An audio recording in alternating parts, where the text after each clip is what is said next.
My next guest, he's the co-host, Morning Drive, 710 ESPN LA. Of course, he's a former member of the New York Jets, a Super Bowl champion with the Tampa Bay Buccaneers under John Gruden, former Dallas Cowboy as well. I won't hold that against him. I'm talking about my buddy, the one and only, Keyshawn Johnson. He's on the line with us right now. What's going on, big time? How are you, man? What's happening, man? Stop bragging about being a 250 market. What's wrong with that? I'm just letting the world know that I'm in 250 markets. What's the problem? They hearing you right now, ain't they? Yo, King, listen, man, let's get right to it because I got a couple of things that I have to ask you. The news just came out literally during the commercial break. I just saw it anyway. Todd Haley is out as the offensive coordinator for the Pittsburgh Steelers. Your thoughts about that? I think it's a little ridiculous, but I also understand when things don't go according to plan, somebody's got to be the fall guy. And a lot of this, a lot of it smells like being Roethlisberger to me.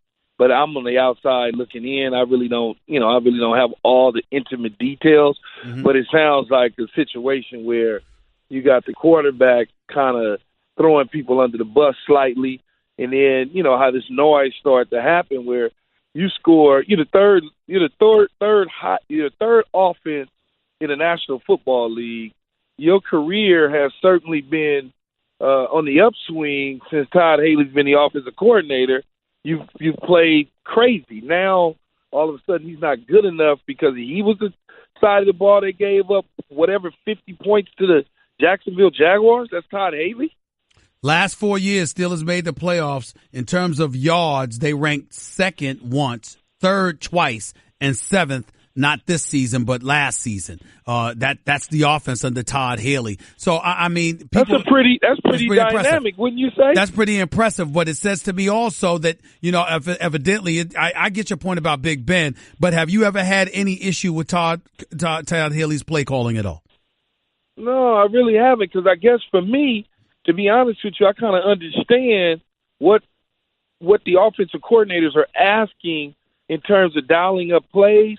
Mm-hmm. You take, for instance, the 4th and 2 when Big Ben tried to throw across the middle to Juju Smith. Right. That play's not designed to throw down the middle of the field. It's designed to check it down. It's a design play to check it down.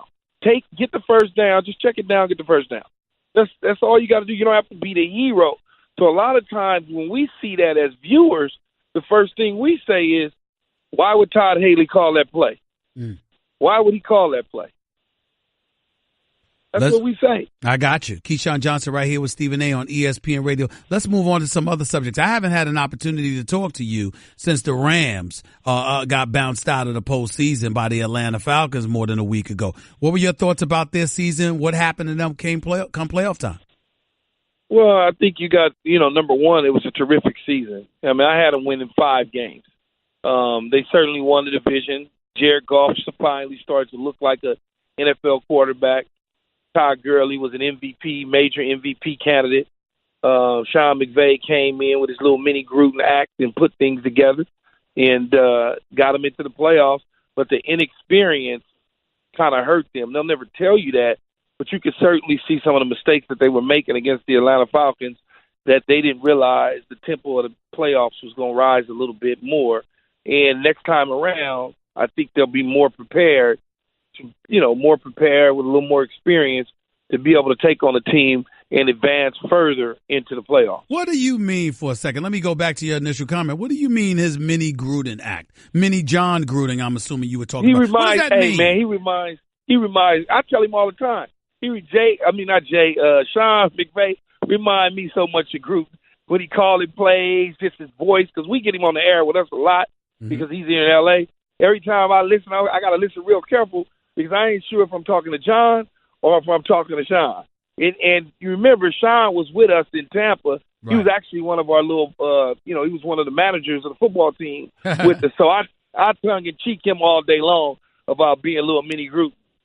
Keyshawn Johnson right here with Stephen A. And by the way, Keyshawn Johnson will join Boomer, that's Chris Berman and Tom Jackson, on Championship Sunday edition of NFL Primetime. So make sure y'all don't miss it. Speaking of Gruden, I haven't had an opportunity to ask you about your former coach, your former Super Bowl champion coach, landing the job with the Oakland Raiders. Look, Keyshawn, I ain't mad at the man. I would have taken the money as well. Please don't get me wrong. 10 years, $100 million guaranteed. Bonuses that escalated to 120 from what I'm hearing. Could you explain to me why Oakland would feel the need to give him that kind of money, those kind of guaranteed dollars, when a man hasn't coached since 2008, and the 6 years prior to that, it was a 45-51 record, 0-2 in the postseason? Could you explain that to me?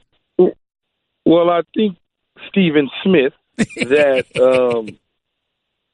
they have a great relationship in terms of understanding who he is, and Reggie McKenzie. Now, look, I know the reported numbers are 120 million, I can almost certainly guarantee you that it's not a fully guaranteed contract. There's some outs in there somewhere. I mean, he's getting a handsome ransom for however long he's going to be coaching, but he hasn't forgot how to coach. Even though he's been gone away from the game for a while, he's still kind of been around the game on Monday Night Football. So you would think hiring certain coordinators and assistant coaches that have been in the league could certainly help, that learning curve that this team is going to learn under with a new head coach. So I'm not really overly concerned with that. I think more so when you're paying a guy in upwards of whatever the numbers truly really are, it's a lot, that hasn't really been around coaching for a while.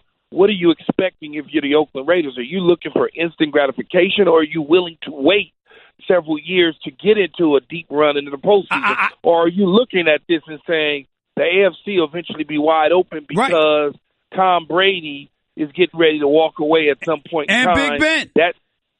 And Big Ben and the staff. So now it's the perfect time to strike.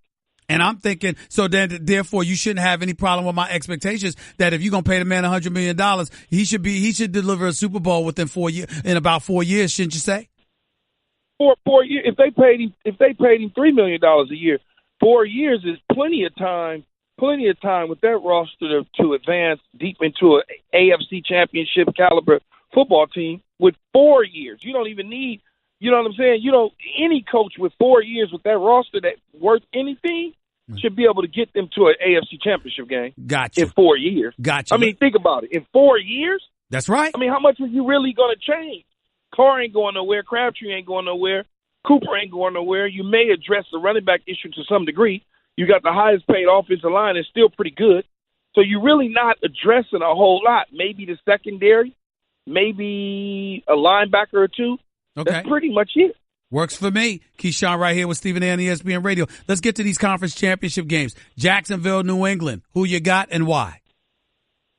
I'm going to take New England, obviously, man. They playing at home. Not only are you playing against the New England Patriots, you're playing against Foxborough. You're playing against possibly guys that wear stripes, but I ain't saying who they are. I mean, you play. It's a lot. You stacking a deck when you going up to Foxborough thinking you fit to beat Tom Brady and Bill Belichick. That's just not something that they do. They don't lose at home, in particular in the playoffs. Any issue with the Steelers running them out before they played Jacksonville last Sunday?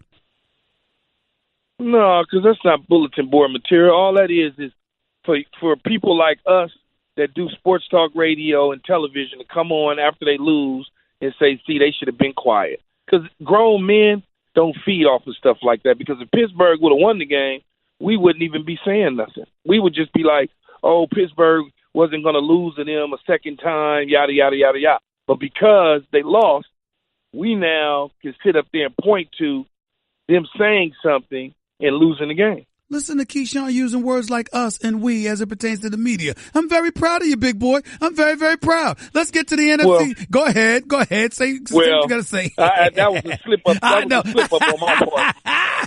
I knew it. That's why I brought it up. What about the NFC Championship game? Philadelphia hosting Minnesota, the luckiest team alive as far as I'm concerned. Philly hosting Minnesota. What's up? But why you say they lucky? Oh, because of that last play. Come on now, Keyshawn. Look, man, I'm in a good mood. Don't you start with me. You know good and damn well that touchdown to Diggs. I mean, Marcus Williams, God bless him. He's just a rookie. It's a mistake. He'll have a bright career. But a mistake like that, how lucky can you be if you're Minnesota? Stop it, Keyshawn. If he open his eyes, it ain't a mistake. You can't hit nothing you can't see.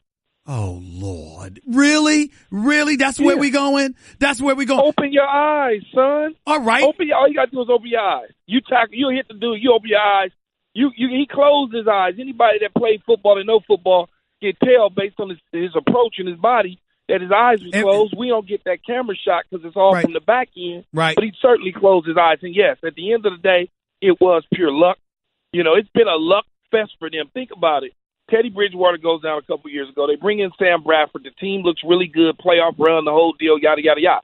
Now, all of a sudden, Bradford goes down. Case Keenum comes in, and he looks like Aaron Rodgers. So it turns into a situation where they play great defense. They're at home. If they can force Nick Foles into making some mistakes and turnovers, because he's thrown a lot of interceptions, guys just aren't catching them. If they can hold on to him, then Minnesota, I believe, will be playing New England in their own home field. They won't have to leave at all. They can ride right up the street, stay in their own homes, come Super Bowl time. So you're predicting Minnesota's going to beat Philly in Philly Sunday? No, it's in Minnesota. No. I'm saying to you, Minnesota comes to Philadelphia this weekend for the NFC Championship game. You think they're going to win that game? I do. Oh, I do.